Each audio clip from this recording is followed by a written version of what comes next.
बच्चों, कैसे हो आप सब लोग। तो आज हमारा 6th चैप्टर स्टार्ट हो गया था। हमारा 6th चैप्टर स्टार्ट हो गया, उसके तीन पार्ट हमने कवर कर लिए। ये पार्ट हमारा 4th है, ठीक है। तो हमने जाइलम पढ़ लिया था। जाइलम कितने प्रकार का था और फ्लोएम भी कितने प्रकार का था, है ना। तो उसमें जाइलम फ्लोएम के प्रकार पढ़ लिए थे। अब आज का टॉपिक है हमारा जाइलम के कार्य। जाइलम क्या कार्य करता है, देखो मैंने पहली वाली वीडियो में बताया है सारा कि सहवन उत्तर क्या होता है, जाइलम फ्लोएम किससे बना होता है और जाइलम का क्या कार्य होता है और फ्लोएम का क्या कार्य होता है। ये सारी चीज़ें मैंने पार्ट 3 में कंप्लीट करवा दी हैं। तो पहले आप पार्ट 3 को जाके देखना, देन पार्ट 4 पे आना। तो आज है हमारा टॉपिक जाइलम के कार्य, है ना। ये जो 6th चैप्टर है ये एग्ज़ाम ऑफ व्यू की दृष्टि से बहुत ज़्यादा इम्पोर्टेंट है। तो मैं आपको हर चीज़ के नोट्स बनवा रही हूँ, हर टॉपिक को समझा के उनको नोट्स बना के आपको दे रही हूँ। तो आपको लिखना है, आपको अभी से लिखना शुरू करना है बच्चों।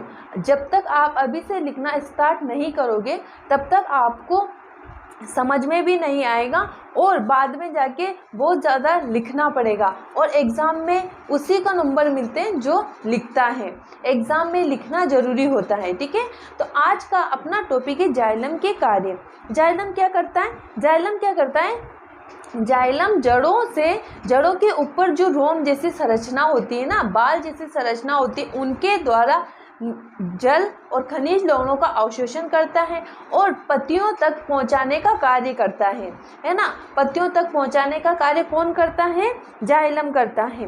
कभी कभी ये पौधों को सहारा प्रदान करने का कार्य करता है और ये हमेशा एक ही दिशा में कार्य करता है, नीचे से ऊपर ले जाने का ही कार्य करेगा। ऊपर से जब प्रकाश संश्लेषण के द्वारा पत्तियां भोजन का निर्माण करती है तो उन भोजन को विभिन्न भागों तक ये नहीं पहुंचाता है ना, ठीक है। तो ये क्या क्या करता है, जाइलम जड़ों द्वारा मिट्टी से प्राप्त जल और खनिज को पौधों के अन्य भाग तक पहुंचाता है।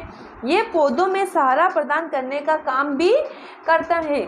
जाइलम पदार्थ को एक ही दिशा में ऊपर की ओर परिवहन होता है, ठीक है। ये एक ही दिशा में परिवहन करेगा, नीचे से ऊपर की ओर ही जल और खनिज लवणों को पहुंचाएगा।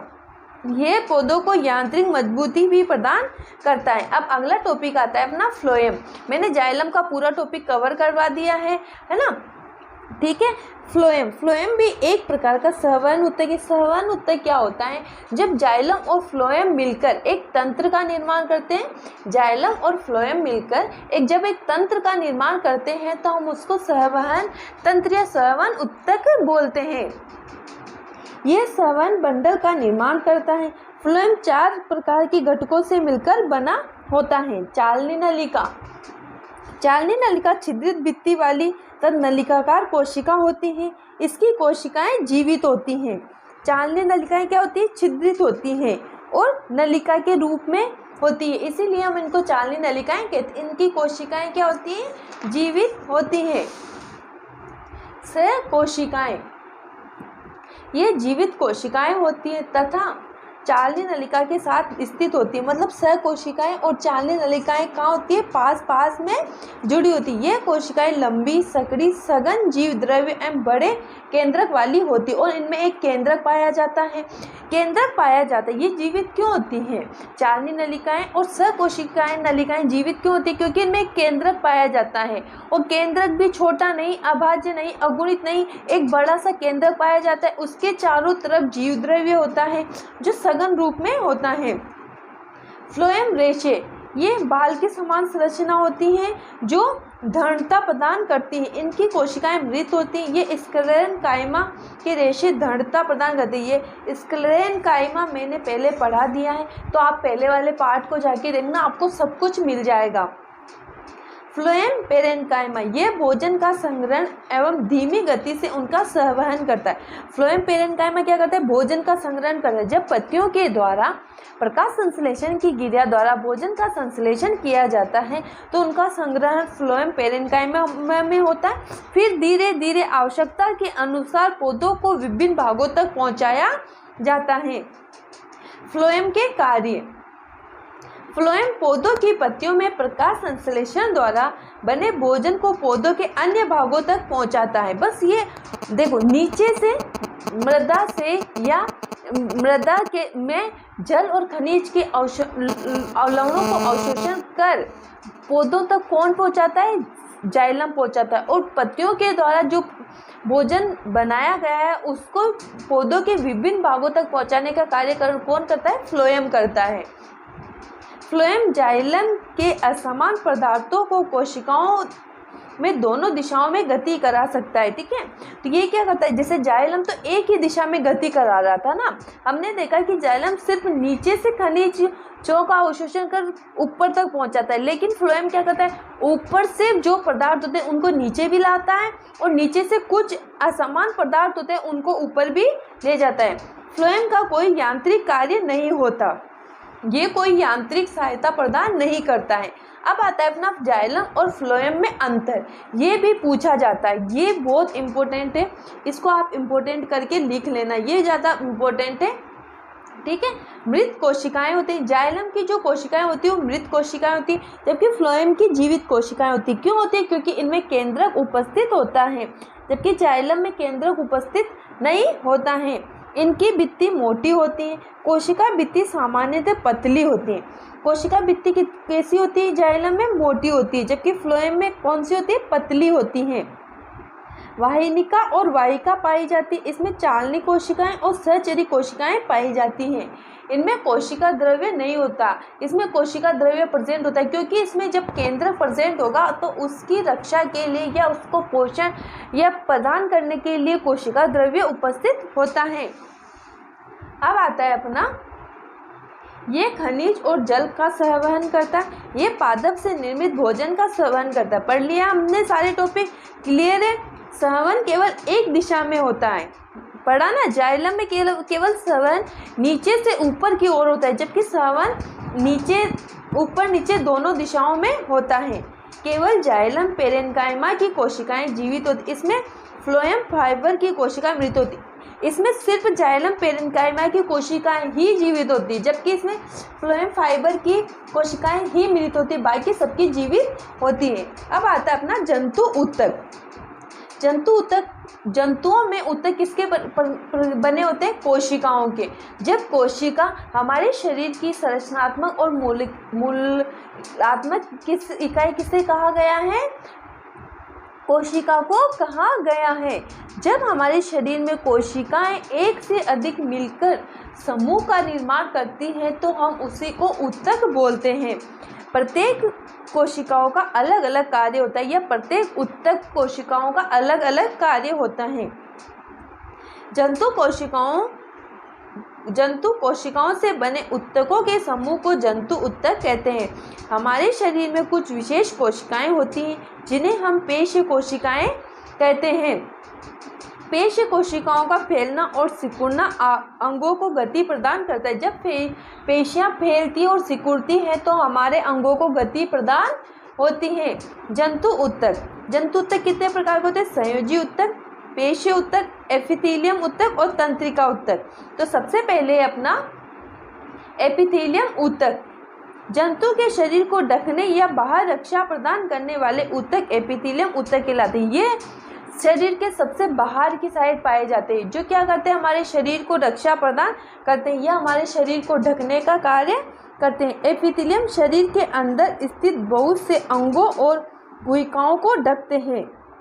एपिथेलियम शरीर के अंदर स्थित बहुत से अंगों और गुहिकाओं को ढकते हैं, जैसे त्वचा, आहार नली, रक्तवाहिनी या नली का अस्तर। देखो, आहार नली क्या हमें बाहर से दिखाई दे सकती है? नहीं दे सकती। इसके ऊपर कौन सी परत होती है? एपिथेलियम परत होती है, जो इनको ढकने का कार्य करती है। फेफड़ों की कुपिकाओं, वृक्कियां आदि सभी एपिथेलियम ऊतक से बने होते हैं। इन परतों के बीच चिपकाने वाले पदार्थ कम होते तथा कोशिकाओं के बीच कम स्थान होता है। जो भी पदार्थ शरीर में प्रवेश करता है या बाहर निकलता है वह एपिथेलियम की किसी भी परत से होकर जरूर निकलता है, क्योंकि सबसे बाहर वाली परत हमारी एपिथेलियम है। जब कोई भी पदार्थ अंदर जाएगा या बाहर आएगा तो उससे एपिथेलियम को पार करना जरूरी होगा। इसके फलस्वरूप विभिन्न प्रकार की एपिथेलियम कोशिकाओं के बीच पारगम्यता शरीर तथा बाहरी वातावरण और शरीर के विभिन्न अंगों के बीच पदार्थों का आदान प्रदान में महत्वपूर्ण भूमिका निभाती है। ये क्या होती है? पारगम्य। एपिथेलियम किसी चीज के प्रति तो पारगम्य होती है, जबकि किसी चीज के प्रति अपारगम्य होती है। पारगम्य का मतलब होता है ऐसी झिल्ली जिसके आर पार कोई वस्तु गति कर सके, अंदर भी जा सकती है और बाहर भी आ सकती है, उसे हम पारगम्य बोलेंगे। और अपारगम्य वो होती है जिसके अंदर हम घुस नहीं सकते या अंदर से बाहर नहीं आ सकते और बाहर से अंदर नहीं जा सकते। जैसे हमारे ऊपर हमारे शरीर में जो त्वचा है उसे हम एपिथेलियम बोलते हैं ना, इसके अंदर ब्लड वेसल्स है, उसमें ब्लड का सिक्रेशन जारी है। क्या वो ब्लड इस एपिथेलियम को पार करके आ सकता है? नहीं आ सकता। जब हमें चोट लगती है तो ये एपिथेलियम नष्ट हो जाती है, वहाँ से डैमेज हो जाती है, तब ही ब्लड वहाँ से बाहर निकलता है। तो ये एपिथेलियम कौन कौन चीज़ों के लिए अपारगम्य होती है, जबकि कुछ चीज़ों के लिए पारगम्य भी होती है। अब आता है एपिथेलियम ऊतक के कार्य। ये क्या क्या कार्य करती है? ये शरीर के अंदर स्थित बहुत से अंगों और गुहिकाओं को ढकते हैं। ये अनवरत परत का निर्माण करते हैं जो कभी नहीं हटती। अनवरत का मतलब होता है जो हमेशा बनी रहती है, कभी भी नष्ट नहीं होती। ये बाहरी वातावरण और शरीर के विभिन्न अंगों के बीच पदार्थों के आदान प्रदान में महत्वपूर्ण भूमिका निभाते हैं। ये भिन्न भिन्न प्रकार के शारीरिक तंत्रों को एक दूसरे से अलग करने के लिए अवरोध का निर्माण भी करते हैं। एपिथेलियम की संरचना उनके कार्यों पर निर्भर करती है। अब एपिथेलियम ऊतक कितने प्रकार के होते हैं? शल्कीय एपिथेलियम, स्तंभाकार एपिथेलियम या घनाभाकार एपिथेलियम और ग्रंथिल एपिथेलियम। शल्कीय एपिथेलियम दो प्रकार का होता है, सरल शल्कीय एपिथेलियम, स्तरित शल्कीय एपिथेलियम। स्तंभाकार एपिथेलियम या पक्षमाभी एपिथेलियम। स्तंभाकार एपिथेलियम को हम पक्षमाभी एपिथेलियम भी बोलते हैं। और घनाभाकार एपिथेलियम और ग्रंथिल एपिथेलियम। सबसे पहले आता है अपना शल्कीय एपिथेलियम। कोशिकाओं में रक्त नलिका अस्तर या कुपिकाएं जहां पदार्थों का संवहन वर्णात्मक पारगम्य झिल्ली द्वारा होता है। वर्णात्मक का मतलब होता है ये एक विशिष्ट प्रकार की एपिथेलियम होती है जो अपने विशिष्ट पदार्थों को ही अंदर जाने देती है। ये हर एक किसी पदार्थों को अंदर जाने नहीं देती।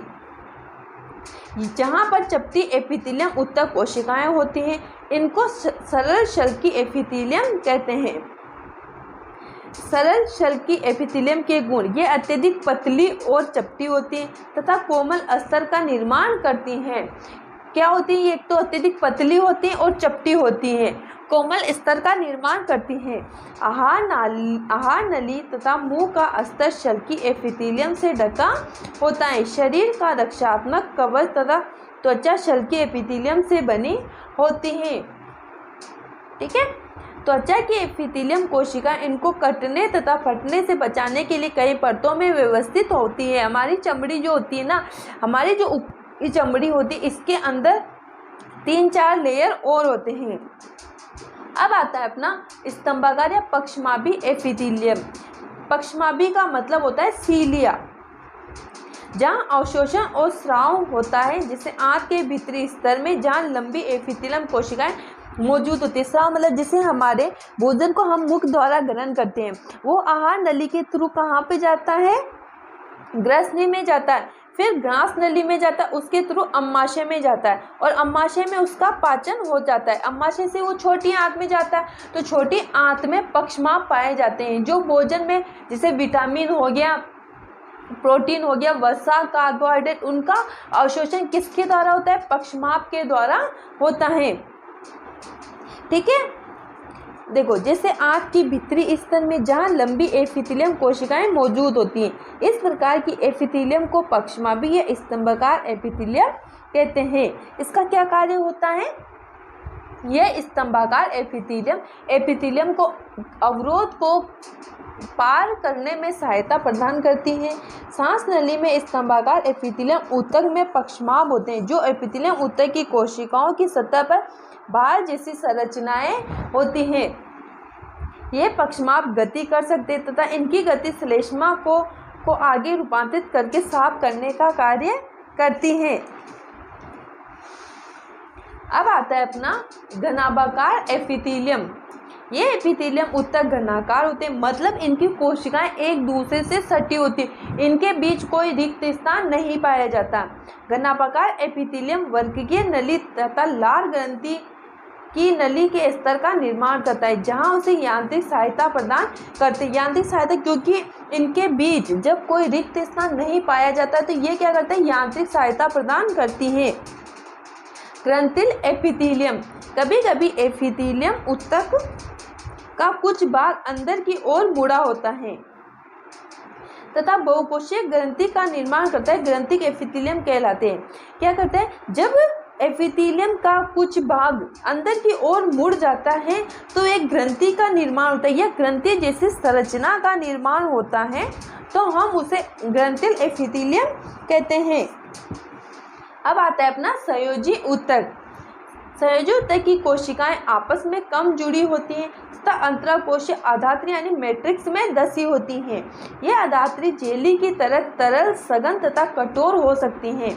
आधात्री की प्रकृति विशिष्ट संयोजी ऊतक के कार्य के अनुसार बदलती रहती है।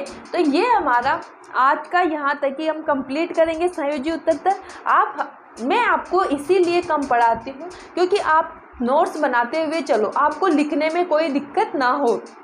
इतना ज़्यादा पढ़ा के आप लिख नहीं पाते हो तो आप लिखना, नोट्स बनाना। अगर नोट्स अच्छे लगे तो वीडियो को लाइक करना है, शेयर करना और कमेंट, भाई कमेंट नहीं करते हो आप, कमेंट ज़रूर किया करो, क्योंकि कमेंट करने से क्या होता है, हमें पता चलता है कि आपको समझ में आ रहा है। ठीक है, थैंक यू।